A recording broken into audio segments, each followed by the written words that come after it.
All right. And for Mr. Taylor? William Davidson. All right. And are you Mr. Alonzo Taylor? Yes, ma'am. Going to show you what's entitled Motion to Enter Adjudication of Guilt and Revoke Community Supervision and First Amended Motion to Enter Adjudication of Guilt and Revoke Community Supervision. Did you review that document with your attorney? Did you understand it? Yes, ma'am. Are you the same Alonzo Miguel Taylor who was placed on deferred adjudication in 2022 CR 6828 for the offense of felon in possession of a firearm on May 10th, 2023 for a period of 5 years? Is that you? Yes, ma'am. All right, state. Violated condition number 1, on or about the 9th day of February 2022 in Bexar County, Texas, the defendant, Alonzo Miguel Taylor, committed the offense of evading arrest or detention in violation of condition number 1.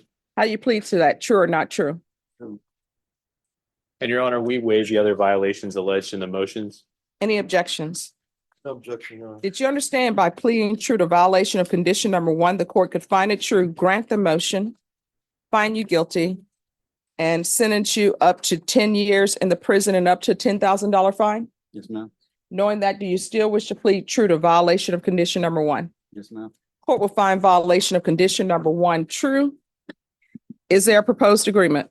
There's not, Your Honor. We're going open on this, but we have agreed that the defendant will go plead to the evading that he just pled true to in County Court number 5, and the state has agreed to TIC the resisting from February 9th, 2024, and the evading from November 15th, 2023.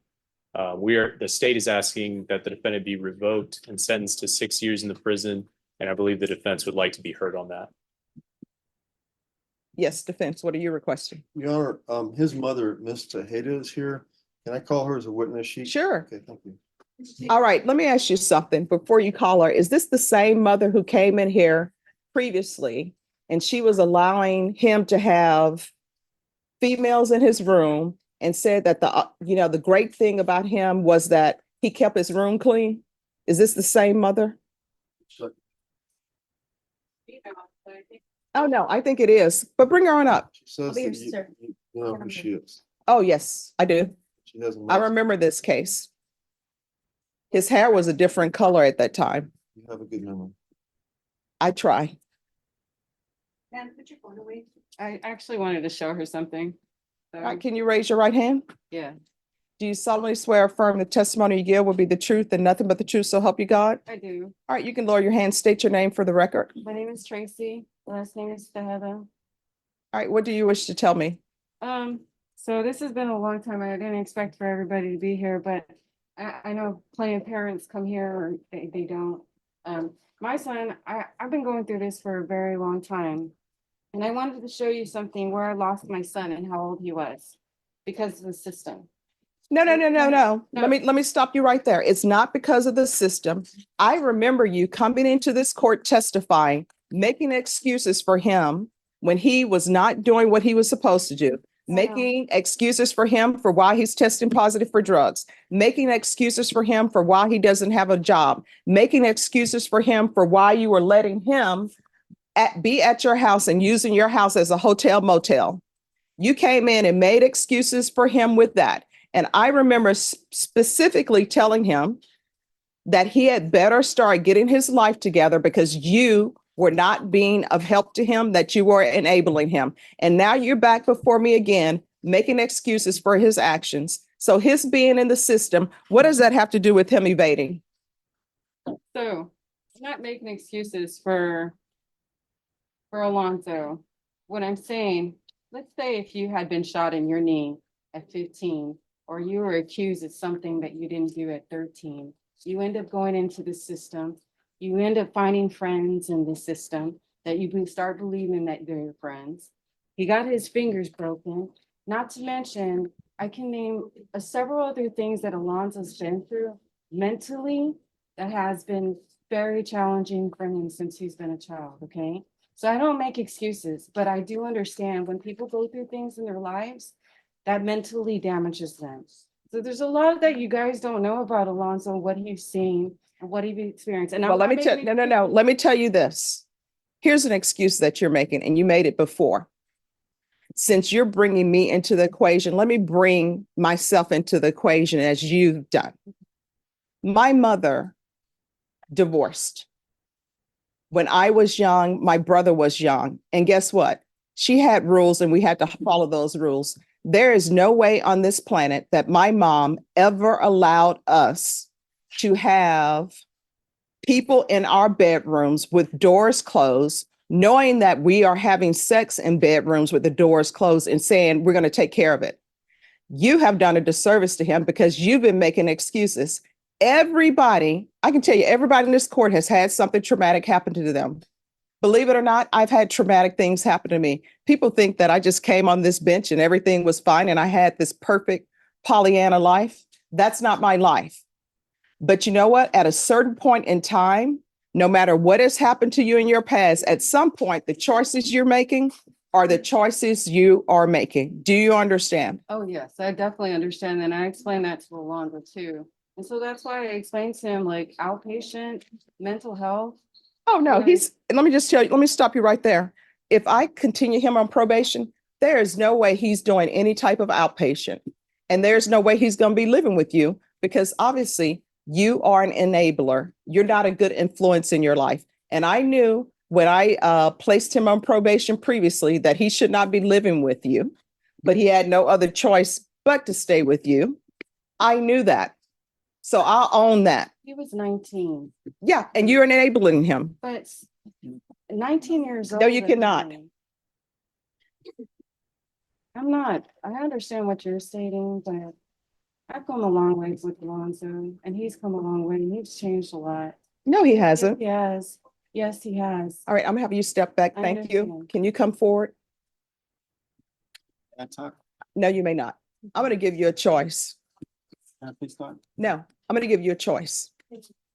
Here are your choices. You have two choices. One, I can continue on your probation. You will no longer be living at your mom's house because she's an enabler. She was an enabler when she came here. And she was an enabler last time for you when you had a different hair color. She was an enabler when you kept testing positive for drugs. So one or two things. One, I can continue you, or I can sentence you to 7 years in prison. Which do you prefer? Continue. All right. So you're not going to be allowed to live with your mom anymore. I'm going to deny the motion. And the only reason why, well, one of the many reasons why I'm continuing you is because of your age. You're young. I still think you can be saved. I could send you to prison and you know what would happen at the prison? Let me say one thing. No. You know what would end up happening at prison? Isolated like always. Oh, no, you wouldn't be isolated. You'd be in general population and people would be looking at you some kind of way. Prison is not a nice place to be. Prison is not a place where people go and everybody just leave them alone and everybody's being nice to each other. I'm going to deny the motion. I'm going to alter the main conditions.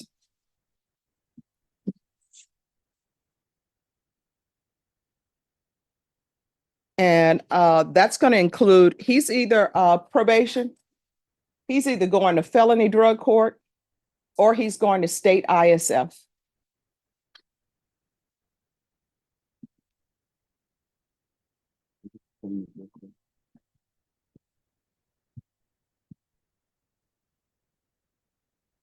And is cognitive local or not? State ISF is not local at all, Judge. All right. So, Their ISF, the local ISF is here in San Diego. all right, he's going to do state ISF. And he's not allowed to reside with his mom. It's time for you to grow up. Can I do felony drug court? Hmm? Can I do felony drug court? If felony drug court accepts you, and you had better talk to them and let them know that you want to be in felony drug court. You understand? No. You had better start making better choices with your life.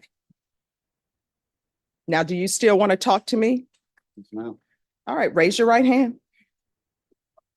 Do you solemnly swear or affirm the testimony you give will be the truth and nothing but the truth, so help you God? Yes, ma'am. What do you want to say? I just want to say, my mom's my best friend. My only friend.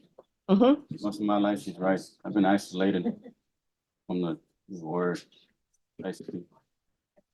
I'm not really good at talking to people. I never was. Today I might mess up my speech a little bit. Yeah. I understand. I made mistakes in my life, a lot of mistakes. Can't really take them back.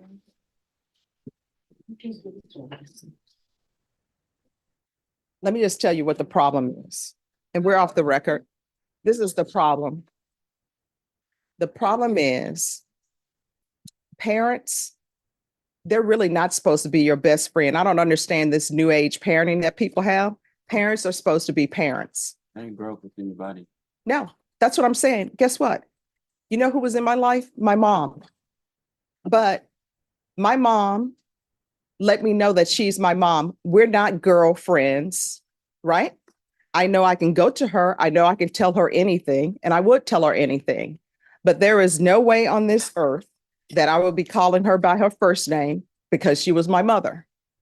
And we were not best friends. We were not girlfriends. I knew that she was in charge, and that's how it was ran. And I'm only telling you this since your mom wanted to bring me in the equation. Your problem is your mom, with her letting you treat her house like a hotel motel, guess what? That's because y'all are best friends. She's not behaving as a mother. And you are going to have to grow up. And that's why you're not allowed to reside with her, because she's enabling you and she's making excuses. At some point, the choices you make in your life, guess what? Those are your own choices. Because otherwise, everybody in here has some trauma and they can go out, continue to break the law, and they can just come in and say, oh, I only have a single parent. Oh, I got shot. Oh, they kicked me out of school. Oh, I never had anybody to be there for me. Oh, I only have one friend. There are so many excuses that people can have for not doing the right thing.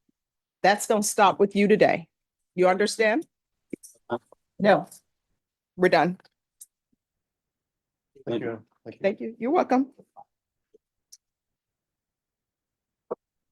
And Miss Abrams, he is not allowed to reside with his mother.